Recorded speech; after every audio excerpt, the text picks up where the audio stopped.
ಪ್ರಿಯ ಜನರೇ ನಮಸ್ಕಾರ. ನಮ್ಮ ಕೆಪಿಸಿಸಿ ಟಿವಿಗೆ ಸ್ವಾಗತ. ನಾನು ಯುಟಿ ಪ್ರಸಾದ್. ಇಂದು ನಾವಿರುವಂತಹ ಈ ನಗರ ಬೆಂಗಳೂರು ಜಗತ್ತಿನ ಅತ್ಯಂತ ಸ್ವಚ್ಛ, ಸುಂದರ ಮತ್ತು ಆಹ್ಲಾದಕರ ವಾತಾವರಣ ಇರುವಂತಹ ಒಂದು ನಗರಿ ಮತ್ತು ಖ್ಯಾತಿಗೆ ಪಾತ್ರವಾಗದಂತಹ ಒಂದು ಊರು ಬೆಂಗಳೂರು.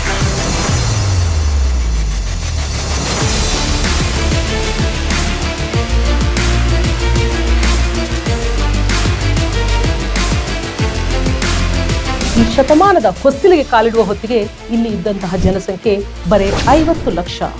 ಆದರೆ ಇದೀಗ 2025ರಲ್ಲಿ ನಮ್ಮಲ್ಲಿರುವಂತಹ ಜನಸಂಖ್ಯೆ 1,40,00,000. ಹಾಗೇನೆ ಇಲ್ಲಿ ನೋಂದಾವಣಿಗೊಂಡಂತಹ ವಾಹನಗಳ ಸಂಖ್ಯೆ 1,20,00,000. ಬರೇ ಒಂದು ಬಸವೇಶ್ವರ ಸರ್ಕಲ್ ಅಥವಾ ಹೆಬ್ಬಾಳ ಆ ಒಂದು ರಸ್ತೆಯಲ್ಲಿ ಪ್ರತಿ ದಿವಸ 2.5 ಲಕ್ಷ, ಅಂದಾಜು 2.5 ಲಕ್ಷ ವಾಹನಗಳು ಓಡಾಡ್ತಾ ಇರ್ತವೆ. ಅದೇ ಎಲ್ಲದಕ್ಕಿಂತ ಹೆಚ್ಚಾಗಿ ನಮ್ಮ ಈ ಒಂದು ಬೆಂಗಳೂರನ್ನ ದಿವಂಗತ ಪ್ರಧಾನಿ ಅಟಲ್ ಬಿಹಾರಿ ವಾಜಪೇಯಿ ಅವರು ಒಂದು ಮಾತು ಹೇಳ್ತಾರೆ, ಅದನ್ನು ಇಲ್ಲಿ ನೆನಪಿಸಲಿಕ್ಕೆ ಬಯಸ್ತೀನಿ. ಮೊದಲು ಭಾರತವನ್ನ ಜಗತ್ತು ದೆಹಲಿಯ ಮೂಲಕ ನೋಡ್ತಾ ಇತ್ತು, ಇವತ್ತು ಭಾರತವನ್ನ ಜಗತ್ತು ಬೆಂಗಳೂರಿನ ಮೂಲಕ ನೋಡ್ತಾ ಇದೆ ಅಂತ. ಅದು ಬಹಳ ಸತ್ಯವಾದಂತಹ ಮಾತು. ಅದೇ ರೀತಿಯಾದಂತಹ ಎಲ್ಲಾ ಸಾಧನೆಗಳನ್ನ ವಿವಿಧ ರಂಗಗಳಲ್ಲಿ, ವ್ಯಾಪಾರ ಆಗಿರಬಹುದು, ರಫ್ತು ಆಗಿರಬಹುದು, ಉತ್ಪಾದನೆ ಆಗಿರಬಹುದು, ಎಲ್ಲದರಲ್ಲೂ ಬೆಂಗಳೂರು ರೆಕಾರ್ಡ್ ಬ್ರೇಕಿಂಗ್ ಮಾಡ್ತಾನೆ ಸಾಗ್ತಾ ಇದೆ.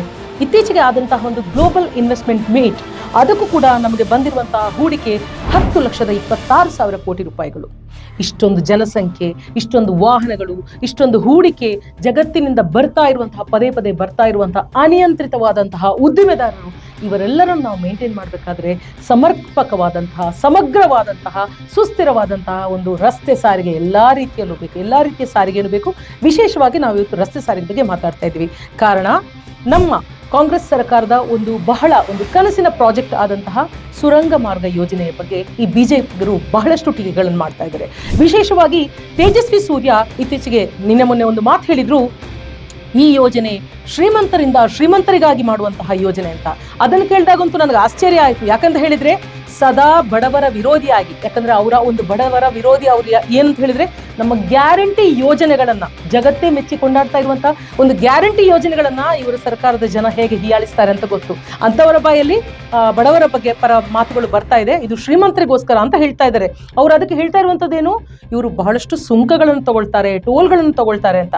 ಅಲ್ಲ ಸ್ವಾಮಿ, ನೀವು ಇದೇ ಮೈಸೂರು ಬೆಂಗಳೂರು ರಸ್ತೆ ಮಾಡಿದ್ರಲ್ಲ, ಅದಕ್ಕೆ ಪ್ರತಿ ದಿವಸ ತಗಲುವಂಥ ಒಬ್ಬ ಜನಸಾಮಾನ್ಯಗೆ, ಅದೇನು ವಾಯು ಸಾರಿಗೆನೂ ಅಲ್ಲ, ಜಲ ಸಾರಿಗೆನೂ ಅಲ್ಲ, ಸುರಂಗದಲ್ಲೂ ಹೋಗಿಲ್ಲ, ಬರೇ ರಸ್ತೆ ಸಾರಿಗೆಗೆ ತಗೊಳ್ತಾ ಇರುವಂತಹ ಏನು ಟೋಲ್ ಎಷ್ಟು, ಸುಂಕ ಎಷ್ಟು, ಪ್ರತಿ ದಿವಸ 1,000 ರೂಪಾಯಿಗಳನ್ನ ನಾವು ಕೊಟ್ಟು ಹೋಗ್ಬೇಕಾಗ್ತದೆ. ಅದೇ ಬೆಂಗಳೂರು ಹುಬ್ಬಳ್ಳಿ ರಸ್ತೆಯಲ್ಲಿ ಕಲೆಕ್ಟ್ ಮಾಡ್ತಾ ಇರುವಂತಹ ಟೋಲ್ ಎಷ್ಟು?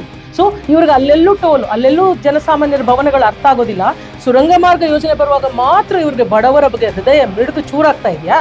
ಒಂದು ಚೂರಾದ್ರೂ ಒಂದು ಲಾಜಿಕಲ್ ಬೇಕಲ್ವಾ? ಫಸ್ಟ್ ಆಫ್ ಆಲ್ ಈ ಬಿಜೆಪಿಯ ಜನರು ಅಭಿವೃದ್ಧಿಯ ಬಗ್ಗೆ, ಬಡವರ ಬಗ್ಗೆ ಮಾತಾಡೋದನ್ನ ಕೇಳಕ್ಕೆ ಒಂದು ಚಂದ, ಹೋಮವಾದನ್ನ ಬಿಟ್ಟು ಮಾತಾಡ್ತಾ ಇದ್ರಲ್ಲ, ಪುಣ್ಯ ಅಂತ ಖುಷಿ ಆಗುತ್ತೆ. ಆದ್ರೆ ಒಂದು ಲಾಜಿಕ್ ಅಂತ ಬೇಕಲ್ವಾ, ಒಂದು ಸೆನ್ಸ್ ಅಂತ ಬೇಕಲ್ವಾ? ಏನು ಇಲ್ಲದೆ ಬಾಯಿ ಬಂದಂಗೆ ಮಾತಾಡಿದ್ರಾಗತ್ತಾ?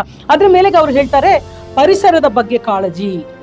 ಅವರ ಪರಿಸರದ ಬಗ್ಗೆ ಕಾಳಜಿ ಬರೀ ಈ ಯೋಜನೆ ಬರುವಾಗ ಮಾತ್ರ ಆಗತ್ತಾ? ಈ ಪರಿಸರದ ಕಾಳಜಿ ಅಟಲ್ ಸುರಂಗ ಮಾಡುವಾಗ ಇವ್ರಿಗೆ ಏನು ಕಾಳಜಿ ಬರಲ್ವಾ? ಅಥವಾ ಸೇಲಾ ಸುರಂಗ ಮಾಡುವಾಗ ಏನು ಇವ್ರಿಗೆ ಕಾಳಜಿ ಬರಲ್ವಾ? ಕಾಶ್ಮೀರದ ಸುರಂಗ ಮಾರ್ಗದ ಬಗ್ಗೆ ಏನು ಕಾಳಜಿ ಬರಲ್ವಾ? ಇವ್ರು ಹೇಳ್ತಾರೆ 3 ದಶಲಕ್ಷ ಕೋಟಿ ವರ್ಷಗಳ ಹಿಂದಿನ ಬಂಡೆಗಳು ಇದ್ದಿದ್ದಾವೆ ಅಂತ.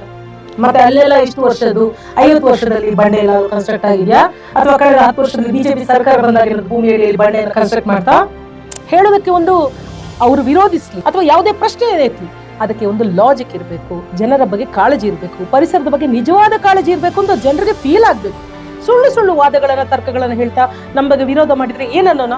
ತೇಜಸ್ವಿ ಸೂರ್ಯ ಹೇಳ್ತಾರೆ, ಸಿಂಗಾಪುರದಲ್ಲಿ ಒಂದು ಕಾರ್ ತಗೊಳ್ಬೇಕಾದ್ರೆ ಅವ್ರಿಗೆ ಪರ್ಮಿಷನ್ ಬೇಕಾಗುತ್ತೆ, ಇಲ್ಲಿ ಅನಿಯಂತ್ರಿತವಾಗಿ ಕಾರ್ ಲೈಸೆನ್ಸ್ ಕೊಡ್ತಾ ಇದ್ದೀರಾ.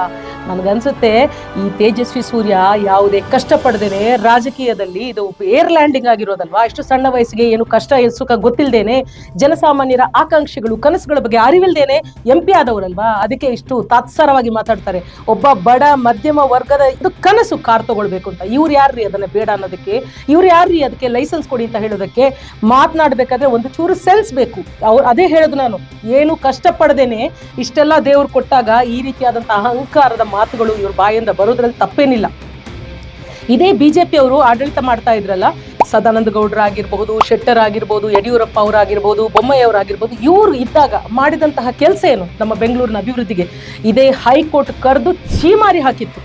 ಆಮೇಲೆ ಅವರು ಏನು ಇಷ್ಟು 7,000 ಕೋಟಿಯಷ್ಟು ರೂಪಾಯಿಗಳನ್ನ ಖರ್ಚು ಮಾಡಿ ರಸ್ತೆಗಳನ್ನ ಮಾಡಿದ್ರು. ಆ ಖರ್ಚು ಮಾಡಿದ ರಸ್ತೆಗಳನ್ನ ಮಾಡಿದಾಗ ಎಲ್ಲರೂ ಬೊಬ್ಬೆ ಹಾಕಿದ್ರು 40% ಕಮಿಷನ್ ಕೇಳ್ತಾರೆ ಅಂತ.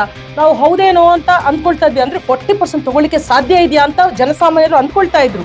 ನಮ್ಗೆ ಗೊತ್ತಿತ್ತು ಅದು ನಿಜ ಅಂತ. ಬಟ್ ಅದರ ಹಣೆ ಬರ ಇವಾಗ ಗೊತ್ತಾಗ್ತಾ ಇದೆ. ಒಂದೇ ಒಂದು ರಸ್ತೆ ಇವಾಗ ಗುಂಡಿ ಇಲ್ಲದೆ ಇಲ್ಲ. ಬಟ್ ಆದ್ರೆ ನಾವು ಇಮ್ಮಿಡಿಯೇಟ್ ಆಗಿ 13,000 ಗುಂಡಿಗಳನ್ನು ಮುಚ್ಚಿಸಿದ್ದೀವಿ.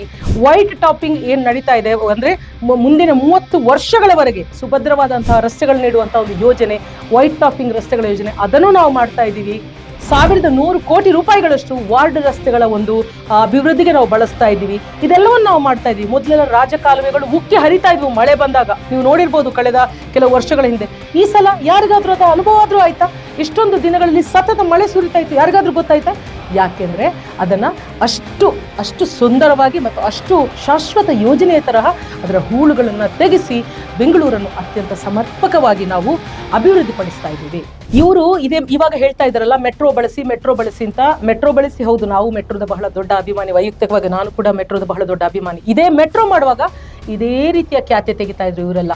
ಅದು ದುಡ್ಡನ್ನು ವೇಸ್ಟ್ ಮಾಡೋ ಯೋಜನೆ, ಅದು ಹಾಗೆ ಹೀಗೆ ಅಂತ. ಇವಾಗ ಮೆಟ್ರೋನ ರೆಫರ್ ಮಾಡ್ತಾ ಇದ್ದಾರೆ ನೋಡಿ.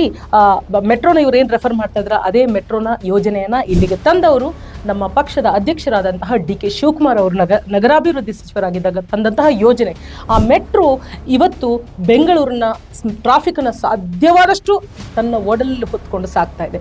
ಆದ್ರೂ ಸಾಲ್ತಾ ಇಲ್ಲ, ಯೋಜನೆಗಳು ಸಾಲ್ತಾ ಇಲ್ಲ. ಆ ಕಾರಣದಿಂದ ನಾವು ಈ ಸುರಂಗ ಯೋಜನೆಯನ್ನು ತಂದಿರುವಂಥದ್ದು. ಮೊದಲನೇದಾಗಿ ಬೆಂಗಳೂರಿನಲ್ಲಿ ಯಾವುದೇ ಒಂದು ಹೊಸ ಪ್ರದೇಶಗಳನ್ನು ನಾವು ಮತ್ತೆ ಒತ್ತುವರಿ ಮಾಡ್ಕೊಳ್ಳೋದಾಗಿರ್ಲಿ, ಅಥವಾ ಜನರಿಂದ ತೆಗೆದುಕೊಳ್ಳುವಂಥದ್ದಾಗಿರ್ಲಿ, ಅವ್ರಿಗೆ ಮತ್ತೆ ಪರಿಹಾರ ಕೊಡುವಂಥದ್ದಾಗಿರ್ಲಿ, ಅಥವಾ ಯಾವುದೇ ರಸ್ತೆಗಳನ್ನು ಅಗಲೀಕರಣ ಮಾಡುವಂಥದ್ದಾಗಿರ್ಲಿ, ಇದು ಯಾವುದಕ್ಕೂ ಅವಕಾಶ ಇಲ್ಲ. ಬೆಂಗಳೂರು ಅದಾಗಲೇ ತುಂಬಿ ನಿಂತಿದೆ, ಸಂಪೂರ್ಣವಾಗಿ ತುಂಬಿ ನಿಂತಿದೆ. ಆ ಕಾರಣದಿಂದ ಏನು ಭೂಮಿಯ ಅಡಿಯಲ್ಲಿ ಈ ಒಂದು ಯೋಜನೆಯನ್ನು ತಂದು ಆ ಟ್ರಾಫಿಕ್ಗೆ ಒಂದು ಪರಿಹಾರವನ್ನು ಕಂಡುಕೊಳ್ಳುವಂತಹ ನಾವೊಂದು ಕನಸಿನ ಯೋಜನೆಗೆ ಕೈ ಹಾಕಿದ್ದೀವಿ. ಅದಕ್ಕೆ ಸಾಧಕ ಬಾಧಕಗಳ ಚರ್ಚೆ ನಾವು ತಪ್ಪು ಅಂತ ಹೇಳೋದಿಲ್ಲ. ಪ್ರಜಾತಾಂತ್ರಿಕ ಯುಗ, ಪ್ರಜಾತಾಂತ್ರಿಕ ಸಿದ್ಧಾಂತಗಳ ಒಂದು ಪ್ರತಿನಿಧಿಗಳು ಕಾಂಗ್ರೆಸ್ಸಿಗರು. ನೀವೇನು ಟೀಕೆಗಳಿದ್ದಾವೆ ಅಥವಾ ಸಾಧಕ ಬಾಧಕಗಳಿದ್ದಾವೆ ಚರ್ಚೆ ಮಾಡಿ. ಅದು ಬಿಟ್ಟು ಒಂದು ಪ್ರಾಜೆಕ್ಟ್ ವಿರುದ್ಧ ಈ ರೀತಿಯಾಗಿ ಅತಾರ್ಕಿಕವಾಗಿ ವಾದಗಳನ್ನು ಮಂಡಿಸೋದಿದೆಯಲ್ಲ, ಬಹಳ ತಪ್ಪು. ಇದೇ ಬಿಜೆಪಿಯವರು ಅದೇ ಶಿವಾನಂದ್ ಸರ್ಕಲ್ ಮೇಲ್ಸೇತುವೆ ವಿಚಾರ ಬಂದಾಗ ಇದೇ ರೀತಿ ಗಲಾಟೆ ಮಾಡಿದ್ರು. ನಾವು ಪ್ರಾರಂಭ ಮಾಡಿದ್ವಿ, ಮತ್ತೆ ಬಿಜೆಪಿ ಸರ್ಕಾರ ಬಂತು, ಅದನ್ನು ಅವ್ರಿಗೆ ಕಂಪ್ಲೀಟ್ ಮಾಡ್ಲಿಕ್ಕೆ ಆಗ್ಲೇ ಇಲ್ಲ. ನಾವೇ ಇವತ್ತು ಅದನ್ನು ಪೂರ್ತಿಗೊಳಿಸಿದೀವಿ. ಎಷ್ಟು ಸುಗಮವಾಗಿದೆ ಅಲ್ಲಿನ ಸಂಚಾರ. ಹಾಗೇನೆ ಹೆಬ್ಬಾಳ ಮೇಲ್ಸೇತುವೆ ಕೂಡ ಅಷ್ಟೇನೆ, ಅದನ್ನ ಇದೇ ಕಾಂಗ್ರೆಸ್ಸಿಗರು ತಂದಿರುವಂತದ್ದು. ಎಲ್ಲದಕ್ಕಿಂತ ವಿಶೇಷವಾಗಿ ರೈಲ್ವೆ ವಿಸ್ತರಣೆ ಇದೆಯಲ್ಲ, ಈ ಬಗ್ಗೆ ಇವ್ರಿಗೆ ಶ್ರೀಮಂತರ ಬಗ್ಗೆ ಅಂತ ಹೇಳಿದ್ರು. ಬಡವರ ಬಗ್ಗೆ ಕಾಳಜಿ ಇರೋದಾದ್ರೆ ರೈಲ್ವೆ ಅನ್ನುವಂಥದ್ದು ಭಾರತದ ಒಂದು ಪ್ರತಿನಿಧಿ, ಭಾರತದ ಒಂದು ಸಂಚಾರ ಪ್ರತಿನಿಧಿ ರೈಲ್ವೆ ಅನ್ನುವಂಥದ್ದು. ಅದರಲ್ಲಿ ಪ್ಯಾಸೆಂಜರ್ ಬೋಗಿಗಳು ಕಡಿಮೆ ಆಗ್ತಾ AC ಬೋಗಿಗಳು ಜಾಸ್ತಿ ಆಗ್ತಾ ಇದ್ದಾವೆ. AC ಬೋಗಿಗಳಿಗಿಂತಲೂ 2 ಟೈರ್ ಜಾಸ್ತಿ ಆಗ್ತಾ ಇದ್ದಾವೆ. ಹಂಗಿದ್ದಾಗ ಸಾರಿಗೆ ವ್ಯವಸ್ಥೆಯಿಂದ ಬಡವರನ್ನ ದೂರೀಕರಿಸುವುದು ಕೇಂದ್ರ ಸರ್ಕಾರ, ಬಿಜೆಪಿ ಅವರ ಯೋಜನೆ ಇದು, ಇವರ ಥಾಟ್, ಅದು ಅವರ ಮಾಡೆಲ್, ಅದು ನಮ್ಮದಲ್ಲ. ನಾವು ಯಾವತ್ತೂ ಬಡವರ ಪರವಾಗಿ ಯೋಚಿಸ್ತೀವಿ, ಮಧ್ಯಮದ ವರ್ಗದ ಪರವಾಗಿ ಯೋಚಿಸ್ತೀವಿ, ಶ್ರೀಮಂತರ ಪರವಾಗಿ ಯೋಚಿಸ್ತೀವಿ. ಎಲ್ಲರನ್ನು ಒಳಗೊಂಡಂತಹ ಒಂದು ಅಭಿವೃದ್ಧಿಯ ಮಾಡೆಲ್ ನಮ್ದು. ಹಾಗಾಗಿ ಇವ್ರಿಗೆ ಇಂತಹ ಟೀಕೆಗಳನ್ನು ಮಾಡುವಂತ ಯಾವುದೇ ಯೋಗ್ಯತೆ ಇಲ್ಲ. ಇವ್ರಿಗೆ ನಿಜವಾಗ್ಲೂ ಯೋಗ್ಯತೆ ಅನ್ನುವಂಥದ್ದು ಇದ್ದಿದ್ರೆ ಜನ ಇವ್ರನ್ನ MP ಯನ್ನಾಗಿ ಕಳಿಸಿದಾರಲ್ಲ, ನಮ್ಮ ಸರ್ಕಾರಕ್ಕೆ ಭದ್ರಾ ಮೇಲ್ದಂಡೆ ಯೋಜನೆಗೆ 5,400 ಕೋಟಿ ರೂಪಾಯಿ ಬರ್ಬೇಕಿತ್ತಲ್ಲ, ₹1 ವಸೂಲು ಮಾಡಿ ತರಲಿ ನೋಡೋಣ. ಇವ್ರಿಗೆ ಅದೇ ಒಂದು ನಿಜವಾದ ಕಾಳಜಿ ಇದ್ದಿದ್ರೆ ಬೆಂಗಳೂರಿನ ಪೆರಿಫೆರಲ್ ರಿಂಗ್ ರೋಡ್ ಏನಿದೆಯಲ್ಲ, ಅದಕ್ಕೆ 3,000 ಕೋಟಿ ಕೊಡ್ಬೇಕಿತ್ತಲ್ವಾ? ಕೊಟ್ಟಿದ್ದಾರಾ? ಅಥವಾ ಇವರು ಅದ್ರ ಬಗ್ಗೆ ಚಕಾರ ಎತ್ತಿದಾರಾ? ಕೆರೆ ಮೂಲಗಳ ಪುನಶ್ಚೇತನ, ಕೆರೆ ಕಟ್ಟೆಗಳ ಅಭಿವೃದ್ಧಿ ಯೋಜನೆಗೆ 3,000 ಕೋಟಿ ರೂಪಾಯಿ ಕೊಡುತ್ತೆ ಅಂತ ಇದೇ ಕೇಂದ್ರ ಸರ್ಕಾರ ಹೇಳಿತ್ತಲ್ಲ, ಅದಕ್ಕೆ 1,000 ಕೋಟಿ ಅಥವಾ 100 ಕೋಟಿ ಅಥವಾ 1 ಕೋಟಿ ಅಥವಾ ಇದ್ರ ಬಗ್ಗೆ ಪ್ರಶ್ನೆ ಎತ್ತಿದ್ದಾರೆ ಇವರು? ಇಲ್ಲ. ಕೋಮು ವಿಚಾರ ಇವ್ರಿಗೆ ಬೇಕು, ಇಲ್ಲಾಂದ್ರೆ ನಾವೇನಾದ್ರೂ ಅಭಿವೃದ್ಧಿ ವಿಚಾರ ಕೈಗೊತ್ಕೊಳ್ಬೇಕು. ಆವಾಗ ಮಾತ್ರ ಅವ್ರಿಗೆ ಜೀವ ಬರೋದು. 4 ಮಂದಿ MP ಇವರ ಯೋಗ್ಯತೆಗೆ ಬೆಂಗಳೂರಿನ ಅಭಿವೃದ್ಧಿಗೋಸ್ಕರ ಏನ್ ಮಾಡಿದ್ದಾರೆ, ಯಾವ ಒಂದು ಯೋಜನೆಯನ್ನ ತಂದಿದ್ದಾರೆ, ಇವ್ರಿಗಿರುವಂತಹ ಪೋರ್ಟ್ಫೋಲಿಯೋದಲ್ಲಿ ಏನು ಬೆಂಗಳೂರಿಗೆ ಕಡಿದು ಕಟ್ಟೆ ಹಾಕಿದ್ದಾರೆ, ಯಾವ ಕೆಲಸನೂ ಮಾಡಿಲ್ಲ. ಈ ಸೂರ್ಯನ ವಿಚಾರ ಅಂತೂ ನಮಗೆ ಗೊತ್ತಾಗಿರೋದು ಕೋವಿಡ್ ಕಾಲದಲ್ಲಿ ಜನರು ಹಸಿವಿನಿಂದ ಏನು ಲಸಿಕೆ ಇಲ್ಲದೆ ಹಾಹಾಕಾರ ಪಡ್ತಾ ಇರುವಾಗ ಬೆಡ್ ಹಗರಣದಲ್ಲಿ ಸಿಕ್ಕಾಕೊಂಡಿದ್ದು ಮಾತ್ರ ಈ ಸೂರ್ಯ ಬಗ್ಗೆ ಗೊತ್ತು. ಮತ್ತೆ ಆ flight door exit door open ಮಾಡಿರುವಂಥದ್ದು ಅಥವಾ ಬೇರೆ ಬೇರೆ ಬೇರೆ ಕಮ್ಯುನಿಟಿಯ ಹೆಂಗಸರ ಬಗ್ಗೆ ಕೀಳಾಗಿ ಮಾತಾಡಿರುವಂಥದ್ದು ಪುಂಡು ಪೋಖರಿಗಳ ತರ ಅದುವೇ ಕೇಳಿದ್ದೀವಿ ಹೊರತು ಅಭಿವೃದ್ಧಿ ಬಗ್ಗೆ ಒಂದು ಮಾತಾಡಿದ್ದು, ಬೆಂಗಳೂರಿನ ಅಭಿವೃದ್ಧಿಗೆ ಏನಾದರೂ ಒಂದು ಯೋಜನೆ ತಗೊಂಡು ಬಂದಿದ್ದು ಇದು ಯಾವುದೂ ನಡೆದಿಲ್ಲ. ಇಂತಿಪ್ಪ ಬೆಂಗಳೂರಿನ ಈ ಸಂಸದರು ತಾವು ಬಾಯಿ ಮುಚ್ಚಿಕೊಂಡು ಸುಮ್ಮನೆ ಇರೋದೇ ಒಳ್ಳೇದು. ಯಾಕಂದ್ರೆ ಇವ್ರ ಯೋಗ್ಯತೆಗೆ ಇವ್ರು ಏನು ಮಾಡಬೇಕಿತ್ತು ಆ ಕೆಲಸಗಳನ್ನ ಮಾಡ್ಲಿ, ಆಮೇಲೆ ಇವರು ಈ ಪ್ರಶ್ನೆಗಳನ್ನ ತೆಗೆದುಕೊಳ್ಳೋದಕ್ಕೆ ಯೋಗ್ಯರಾಗ್ತಾರೆ. ಇದೇ ಸರ್ಕಾರದ 2022-23 ಸಾಂಖ್ಯಿಕ ಇಲಾಖೆಯ ಒಂದು ಮಾಹಿತಿ, ಅಧಿಕೃತ ಮಾಹಿತಿಯ ಪ್ರಕಾರ ಕೇಂದ್ರ ಸರ್ಕಾರದ ಪ್ರಾಯೋಜಿತ 12 ಯೋಜನೆಗಳಿಗೆ ₹1 ಚಿಕ್ಕಾಸು ಬಿಡಿಗಾಸು ಇವ್ರು ಕೊಟ್ಟಿಲ್ಲ.